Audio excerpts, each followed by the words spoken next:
Coaching your love life in the Love Lab with Steve Ward.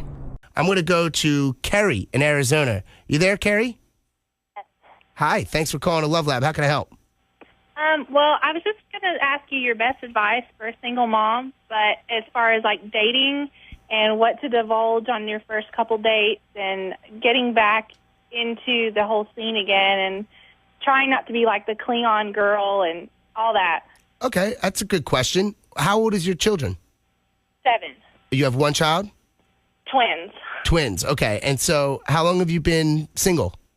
Well, I've been like in the dating scene for about 6 months now, but I haven't really had a serious relationship for about 2 years. Okay, great. So this is very important, and I'm glad you called because this advice is going to prove very useful to you in the long run. No matter who you bring around these children, they're ultimately going to leave a very memorable impression, one that these children are going to remember in the recesses of their mind the rest of their lives, to the point when they're your age, they're going to be acting in relationships in a way based upon the example that you set for them. These are their most formative years when it comes to their relationships to other people. Okay, it's really important for you to kind of appreciate that.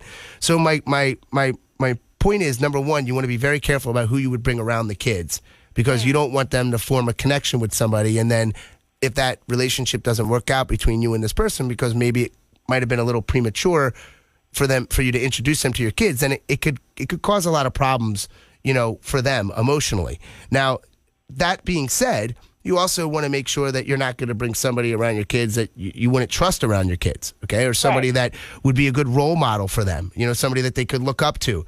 So you have to start realizing you're not dating for yourself anymore. You're dating for them as well. Because even if those kids have a good relationship with their father, and I'm not sure, do they? Yes. Okay, then you're not necessarily looking for a father figure, but invariably he's still going to resemble that no matter what, because that's who mommy is happy with. You understand? Right. Okay, so here's my suggestion. When you first start dating a guy, you want to make sure that you're not talking too much about the kids, because if you make it too much about the kids, then the kids are going to end up becoming too much of a factor in whether or not you guys are going to work as a couple.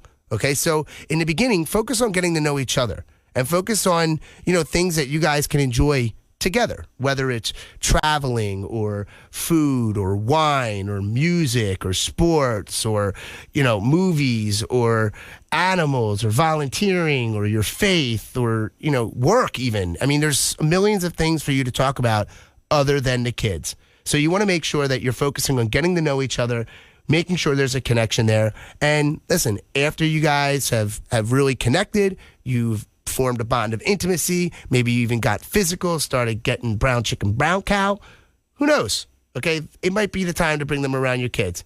But I would certainly say, and this is one thing for all the single moms and dads out there listening, if they haven't had kids yet, you're going to want to wait a little bit longer to bring them around your kids, as opposed to if they have kids already of their own.